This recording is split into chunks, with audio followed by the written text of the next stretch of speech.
नमस्कार विद्यार्थी मित्रांनो, स्वागत आहे आपलं एक्झाम पॅराडाइज या ऑनलाईन यूट्यूब चॅनलवर। विद्यार्थी मित्रांनो, आपण पोलीस भरती 2024 चे प्रश्नसंच पाहत आहे। त्याच्यामध्ये आपण ऑलरेडी 2 लेक्चर अपलोड केलेले आहे यूट्यूबवर।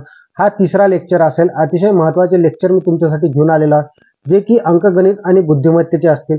वेगवेगळ्या टाइपचे वेगवेगळे प्रश्न तुम्हाला या ट्रिक सिरीज मध्ये विचारण्यात येत आहे। कारण हे जे प्रश्न जर तुम्हाला परफेक्ट झाले तर तुमची स्कोरिंग वाढू शकते। यासाठी अतिशय महत्त्वाचा व्हिडिओ हे तुमच्यासाठी आलेला आहे। कारण हेच प्रश्न तुम्हाला दुसऱ्या पेपरमध्ये पाहायला भेटत आहे, म्हणून हे व्हिडिओ मी तुमच्यासाठी बनवलेला आहे। चला तर मग वेळ न वाया घालवता तर चालू करूया आपल्या सेशनला। पहा, प्रश्न क्रमांक पहिला, ए बी सी डी हे चौघे कॅरम खेळत आहेत। ए व बी हे जोडीदार आहेत। डी हा उत्तरेकडे तोंड करून बसला आहे। जर ए पश्चिम दिशेकडे तोंड करून बसला असेल तर दक्षिण दिशेकडे तोंड करून कोण बसला किंवा कोण बघत आहे, अशा पद्धतीचा प्रश्न आहे। पुढे लोहमार्गाचा प्रश्न आहे। अतिशय सोपा प्रश्न आहे। बैठक व्यवस्थेचा प्रश्न आहे।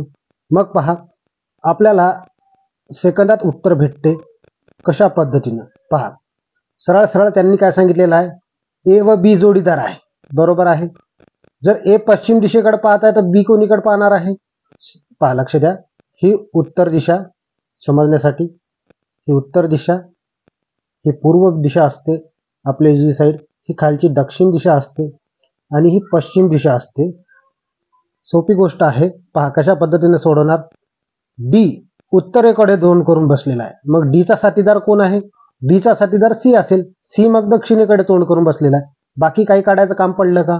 नाही, डायरेक्ट आपल्या प्रश्नाचं उत्तर आहे सी हा दक्षिणेकडे तोंड करून बसला आहे। ऑप्शन क्रमांक बी हे आपल्या प्रश्नाचं उत्तर असेल। प्रश्न क्रमांक दुसरा तुमच्या स्क्रीनवर आहे विद्यार्थी मित्रांनो। ए हा बी पेक्षा उंच आहे।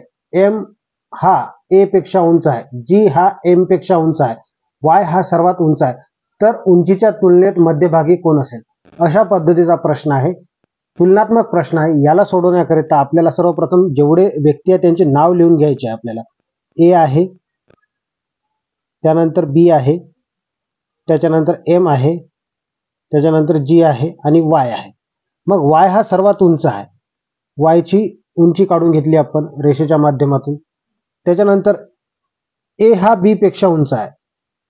ए ची उंची अंदाजे इतकी घेतली तर बी ची उंची त्याच्यापेक्षा लहान असेल। ओके, त्यानंतर एम हा ए पेक्षा उंच आहे। ए पेक्षा उंच आहे आणि जी हा एम पेक्षा उंच आहे, म्हणजे अंदाजित आपण रेषा पाडलेल्या आहेत। तर मध्यभागी कोण असेल, उंचीच्या तुलनेत मध्यभागी कोण असेल, तर एम हा मध्यभागी असेल।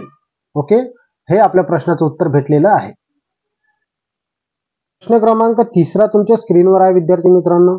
एका त्रिकोणाचे तिन्ही कोणाचे गुणोत्तर एकास दोनास 3 याप्रमाणे आहे, तर सर्वात लहान कोण किती अंशाचा असेल। संभाजीनगरचा प्रश्न आहे। इथं आपल्याला ऑप्शन दिलेले आहे। मग या प्रश्नाला सोडवण्याकरता आपल्याला माहित असला पाहिजे की त्रिकोणाच्या तिन्ही कोणांच्या मापाची बेरीज 180 अंश असते। किती असते? 180 अंश। आणि आपल्याला जे गुणोत्तर दिलेलं आहे एकास दोनास 3 दिलेला आहे, यांची बेरीज जर केली तर 6 येते। 6 एक्सच्या स्वरूपात लिहिलं तर 6 ने याला भागलं आपल्याला आपण, तर एक्सची किंमत भेटेल 6 6 त्रिक 18 म्हणजे 30। आता सर्वात लहान कोण विचारलेला आहे, एक्सची किंमत आपल्याला भेटलेली आहे 30। एक्सची किंमत जर 30 भेटलेली आहे तर या प्रश्नाला सोडवण्याकरता पहा, सर्वात लहान अंश विचारलेला आहे, याला 30 न गुणलं तर 30 एक 30 हे आपल्या प्रश्नाचं उत्तर असेल। ऑप्शन क्रमांक सी हे आपल्या प्रश्नाचं उत्तर आहे विद्यार्थी मित्रांनो। जर आपल्याला विचारलं सर्वात मोठा कोण किती अंशाचा आहे, तर याला 30 न गुणायचं। 30 त्रिक 90 अंशाचा सर्वात मोठा कोण आहे आणि मध्यम कोण तर तुम्हाला माहित आहे 30 दोन्ही 60 अंशाचा असेल। अशा पद्धतीने तिन्ही कोण आपल्याला काढता येते। ओके, समजलं असेल हे तुम्हाला प्रश्न। तर समोरच्या प्रश्नाकडे आपण जाणार आहोत। आता विद्यार्थी मित्रांनो, उदाहरण क्रमांक 4 हा पाहणार आहोत आपण। पहा, इथं 42/10,000 ची किंमत दशांश अपूर्णांकात लिहा। म्हणजे हे पुणे लोहमार्गाचा प्रश्न आहे विद्यार्थी मित्रांनो। याला सोडवणार कसं? आता या प्रश्नाला सोडवण्यासाठी सोपी गोष्ट आहे। मी सांगतो, हे 42 लिहून घेतले आपण ॲज इट इज, आणि इथं हे दोन शून्यासाठी आपण 42 लिहिले, 2 संख्या झाल्या। आता इकडे आपल्याला 2 शून्य उरलेले आहेत, तर इकडे आपल्याला 2 शून्य देणे आहे आणि हे एक जे उरलेलं आहे त्याच्यासाठी पॉईंट देऊन इकडे शून्य वाढवणे म्हणजे आपल्या प्रश्नाचं उत्तर आपल्याला भेटून जाईल. 0.042 0.0042 हे ऑप्शन क्रमांक एच आपल्या प्रश्नाचं उत्तर असेल. अशा पद्धतीने आपण सोडवू शकतो. अंदाजित जर आपल्याला अशी संख्या दिली, याचे दशांश अपूर्णांकात रूपांतर करा, तर कशा पद्धतीने करणार? हे शून्य कट, हे शून्य कट, हा शून्य कट, हा शून्य कट. मग लक्ष द्या, हे 15 लिहिले आपण ॲज इट इज आणि हे इथं एकच शून्य आहे. एक शून्य आहे तर एक संख्या सोडून आपल्याला पॉईंट द्यायचा. अशा पद्धतीने आपण दशांश अपूर्णांकात सहज सोप्या पद्धतीनं रूपांतर करू शकतो. मित्रांनो, एक रेल्वे 45 किलोमीटर प्रति तास वेगाने धावते. 130 मीटर लांबीची रेल्वे 30 सेकंदात एका पुलात पार करते, तर त्या पुलाची लांबी किती? आपल्याला पुलाची लांबी काढायची आहे. सोलापूर शहरचा प्रश्न आहे. इथं आपल्याला ऑप्शन दिलेले आहे मीटरमध्ये, म्हणजे आपल्याला त्या पुलाची लांबी काढायची आहे. तर कशा पद्धतीने काढणार पहा. तर आपण 45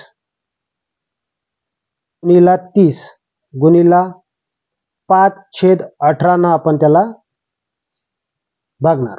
समजलं? तर कशा पद्धतीनं आता उत्तर येईल? साइन त्रिक 18, 6 पंच 30, 3 एक 3, 3 एक 3, उरला 1, 3 पाची 15, म्हणजे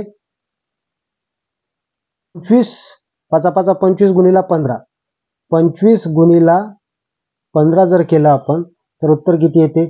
15 पाची 75, 75शी 5 हातचे 7, 15 दोन्ही 30 आणि 7 37, म्हणजे हे 375 आहे. त्याच्यापैकी 130 आपल्याला वजा करावं लागते. तर 130 आपण वजा करणार, कारण एक लांबी आपल्याला वजा करावी लागते. मग पहा, 5शी 5, 7तून 3 गेले, 4 राहिले. त्याच्यानंतर 3तून 1 गेला, 2 राहिले, म्हणजे 245 मीटर हे आपल्या प्रश्नाचं उत्तर असेल. ऑप्शन क्रमांक सी हे आपल्या प्रश्नाचं उत्तर आहे. विद्यार्थी मित्रांनो, अशा पद्धतीने आपल्याला ते सोडवावे लागते. विद्यार्थी मित्रांनो, 6व्या क्रमांकाचं उदाहरण तुमच्या स्क्रीनवर आहे. 2 डझन पुस्तकांची किंमत 1728 रुपये आहे. तर अशा 15 पुस्तकांची एकूण किंमत किती? म्हणजे आपण जर 2 डझन पुस्तकं घेतली तर 1728 रुपये आपल्याला द्यायचे असतात. जर आपण 15 पुस्तक घेतली तर एकूण किती रुपये देणार? अशा पद्धतीचा प्रश्न आहे. मग हे एकमान पद्धतचा प्रश्न आहे. मग याला काय करायचं, कशा पद्धतीने सोडवणार? 2 डझन म्हणजे 24 नग. किती नग? 24 नग बरोबर 1728 रुपयात येतात. तर 15 नग किती रुपयात येतील? तिरपा गुणाकार करायचा. मग पहा, 15 गुणिला 1728 छेदात 24. मग पहा इथं भाग कितीने जातो? 3 पाची 15. इथं जर भागला 3 8 24.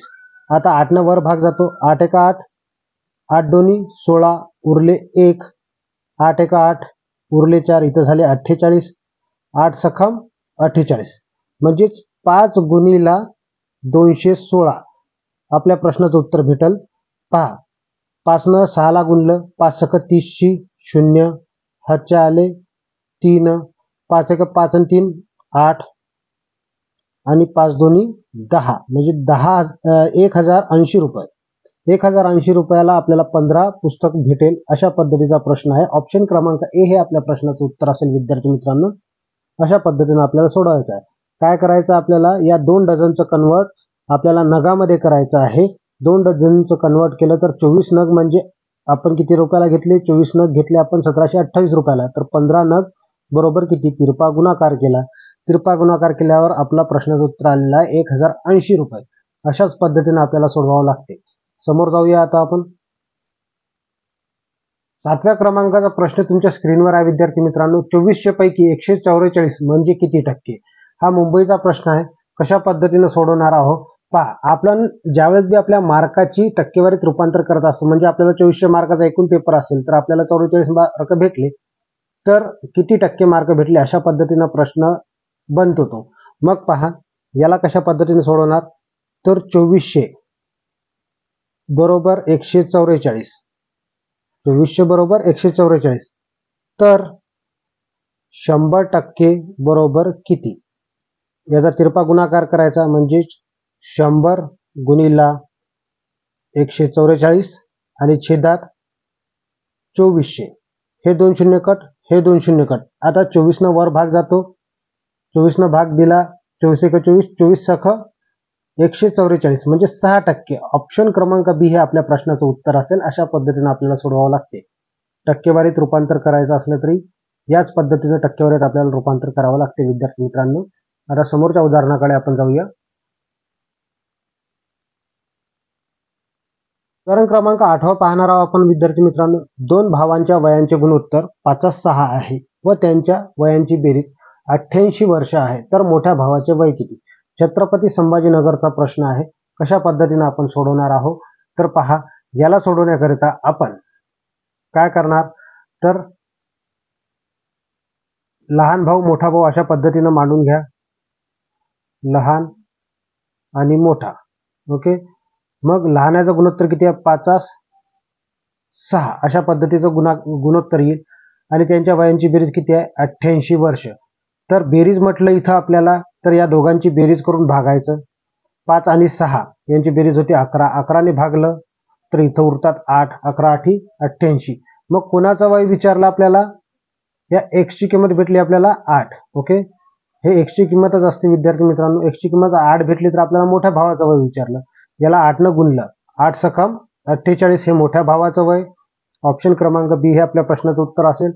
जर तुम्हाला विचारलं लहान भावाचं वय किती तर याला 8 ने गुणायचं, 8 पंच 40 हे लहान भावाचं वय. जर तुम्हाला दोघांच्या वयातील फरक विचारला तर फरक आहे 8 वर्षांचा. अशा पद्धतीने कोणत्याही प्रश्नाचं उत्तर तुम्ही सहज सोडवू शकता. विद्यार्थी मित्रांनो, व्हिडिओ आवडला असेल तर व्हिडिओला लाईक करा, चॅनलवर नवीन आले असेल तर चॅनलला सबस्क्राईब करा. भेटूया आपण समोरच्या व्हिडिओमध्ये आणखी काही अशाच पद्धतीची उदाहरणं घेऊन. चला तर मग ही पोलीस भरती तुमचीच असावी अशी ईश्वर चरणी प्रार्थना आहे. धन्यवाद.